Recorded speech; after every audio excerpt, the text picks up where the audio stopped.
Hai semuanya, kami dari kelompok 6. Hari ini kami akan membahas tentang kebijakan pada masa pemerintahan Jokowi.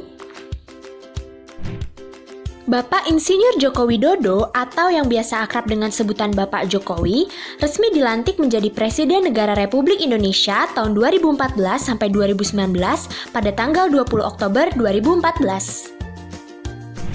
Dalam masa jabatannya, beliau menerapkan beberapa kebijakan. Kebijakan Kabinet Presiden Jokowi di bidang politik. Yang pertama, penyusunan kabinet yang ramping dan ditempati oleh kaum profesional atau non-partai. Yang kedua, menteri tidak boleh rangkap dengan jabatan partai politik atau parpol dan koalisi tanpa syarat atau tanpa bagi kekuasaan. Dan yang terakhir, memberikan ruang pada Prabowo lawan dalam 2 kali pemilihan presiden sebagai Menteri Pertahanan yang mengatur, menentukan anggaran, dan mengembangkan pengaruh di tapal militer adalah langkah yang berani sekaligus mengandung resiko. Selanjutnya ada kebijakan di bidang hukum. Yang pertama yaitu operasi pemberantasan pungli. Jokowi mengawali perannya atas pungli melalui Gerakan Operasi Pemberantasan Pungli atau OPP. Jokowi pun membentuk tim khusus untuk memerangi pungli bernama Tim Sapu Bersih Pungli. Yang kedua yaitu pembentukan Perpu Hukuman Kebiri. Perpu ini dimasukkan untuk mengatasi kegentingan yang diakibatkan terjadinya kekerasan seksual terhadap anak yang makin meningkat secara signifikan. Yang ketiga adalah operasi pemberantasan korupsi.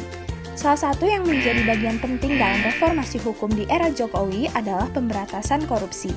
Pada tahun 2015, Presiden Jokowi telah menandatangani dokumen Instruksi Presiden atau Inpres nomor 7 tahun 2015. Selanjutnya ada kebijakan ekonomi. Yang pertama, tax allowance.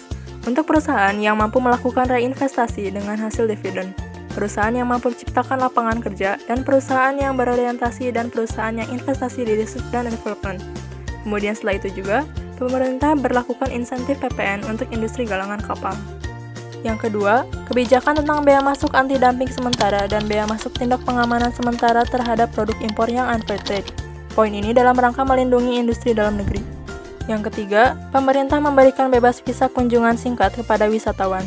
Pemerintah putuskan bebas visa kepada 30 negara baru. Kebijakan ekonomi yang keempat, Jokowi meminta pemerintah pusat dan pemerintah daerah untuk mengalokasikan ulang anggarannya untuk mempercepat pengentasan dampak corona, baik dari sisi kesehatan dan ekonomi. Kelima, Jokowi mempercepat implementasi kartu prakerja guna mengantisipasi pekerja yang terkena PHK, pekerja kehilangan penghasilan, dan pengusaha mikro yang kehilangan pasar dan omsetnya. Selanjutnya, ada kebijakan sosial budaya. Contohnya, membangun infrastruktur, pertanian, energi, transportasi, dan berbagai infrastruktur. Kedua, meluncurkan Kartu Indonesia Sehat atau KIS dan Kartu Indonesia Pintar atau KIP, program Kartu Jakarta Sehat dan Kartu Jakarta Pintar yang sudah dirasakan masyarakat Jakarta bisa menjadi contoh, serta memberikan bantuan sosial kepada masyarakat yang kurang mampu agar angka kemiskinan berkurang. Kebijakan keamanan. 1. Kebijakan politik luar negeri pemerintahan Jokowi Yusuf Kala juga mengangkut upaya meningkatkan kepemimpinan dalam perdamaian global dan berperan aktif dalam perdamaian mancanegara. Indonesia juga aktif mengadakan pertemuan untuk mendorong proses perdamaian dan mencari upaya bersama dalam menghentikan ekstremisme dan kekerasan. Kebijakan di bidang infrastruktur yang pertama adalah menyediakan anggaran untuk pembangunan infrastruktur. Kebijakan yang kedua adalah pembangunan jalan tol untuk memperlancar lalu lintas serta kawasan industri yang telah dibangun. Kebijakan moneter. 1. Membangun fondasi yang kokoh berupa meningkatnya APBN, menurunnya subsidi dan meningkatnya anggaran pembangunan infrastruktur, alokasi anggaran ke daerah yang lebih tinggi daripada di pusat, penguatan industri alutsista, insentif pajak untuk mengendapkan dana-dana valuta asing di dalam negeri, dan insentif untuk ekspor.